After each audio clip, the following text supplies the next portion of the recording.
New York Attorney General Letitia James' promise means that massive buildings like Trump Tower that you see just behind me could be the targets of seizures by the New York Attorney General's office.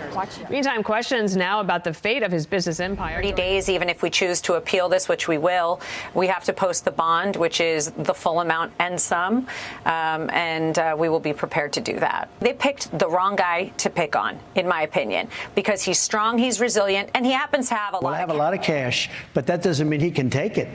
I mean, you know what he did? I think he looked at my cash and he said, well, we'll take all of his cash. Donald Trump lost that massive fraud case to New York Attorney General James. Now he faces staggering costs, not only from losing the fraud case, as I'm about to walk through with you, but losing a lot of other cases that are piling up. That news hit like a freight train. We have new comments from the AG who brought the civil fraud case that can jeopardize Donald Trump's New York business empire. New York's Attorney General Letitia James saying, if he does not have funds to pay off the judgment, then we will seek, judgment enforcement mechanisms in court, and we will ask the judge to seize his assets. But basically, right now, the judge has issued the decision, and next we'll be getting a judgment. That should happen in a week or two, and nothing can actually happen until that judgment comes out. But once it does, the state could start going after Donald Trump's money. They could start freezing his bank accounts. They could start selling off, having the state sell off his stock. So what he's going to end up doing is either trying to get a stay on this ruling to get more time from the court,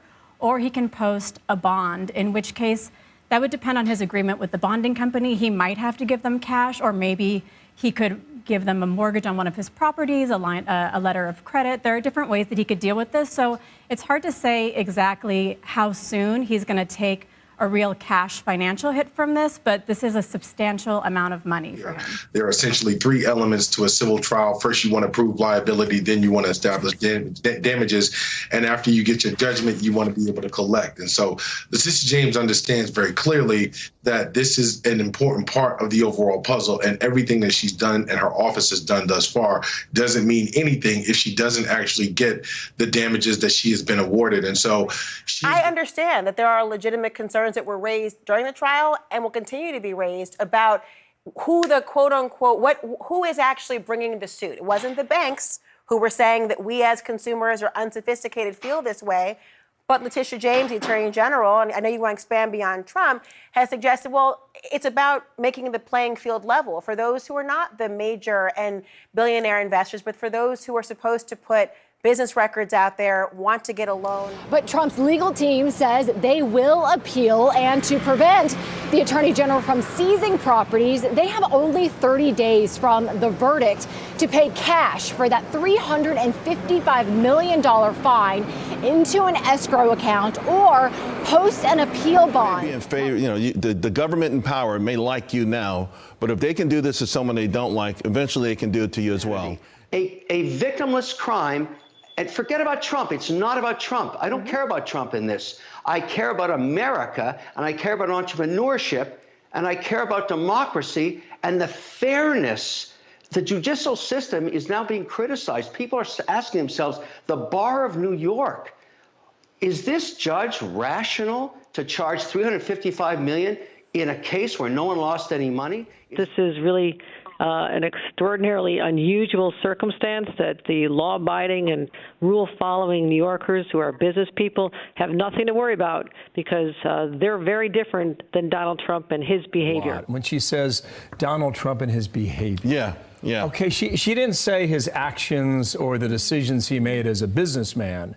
She said his behavior. We know that Democrats hate Trump for his behavior.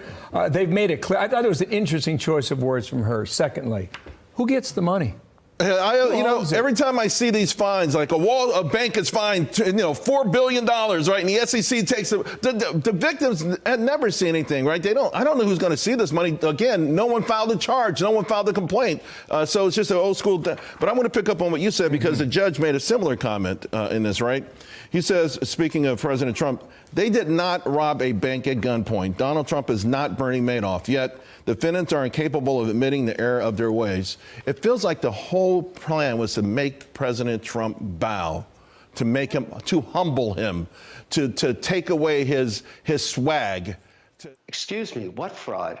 This is not about Trump anymore. When I you know. get a developer that builds a building and he says it's worth $400 million and he wants to borrow $200 million from a bank, which happens every day, everywhere on earth, including every American city, every developer is an entrepreneur. They shine the light on their building and they say it's worth 400. The bank does its own due diligence, as was done in this case, because they're very good at it. The banks are very good, and they say, no, it's worth 300. We're only going to loan you 150 million. That haggling has gone on for decades. That's how it works. And then in this case, even the bank that was supposedly defrauded testified and said, we didn't lose anything. We want to do business with this guy again. We'd like to. But the judge said, no, no, no, no, no, no. Let's penalize this developer for $355 million. And if we're going to do that, let's penalize all the developers all across America. They've all done the same thing. All of them should go to jail, and we should stop building buildings. That's what the message is from New York. Even the governor herself is concerned about what this looks like to investors all around the world. It's not just U.S. domestic. All around the world, people are talking about what happened here. You really think people want to invest money in New York after this? How about we go somewhere else? It seemed that there was just no hope. Those are the times that turned out to be the best for me, because I don't give up. I've said this about Donald Trump. I've known him for decades.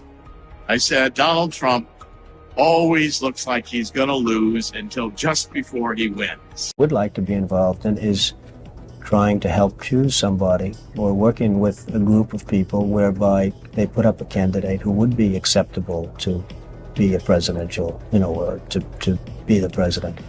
The country, if we had the one man, and it's really not that big situation. People say, well, what could anybody do as president? The one man could turn this country around. The one proper president could turn this country around. I firmly believe that.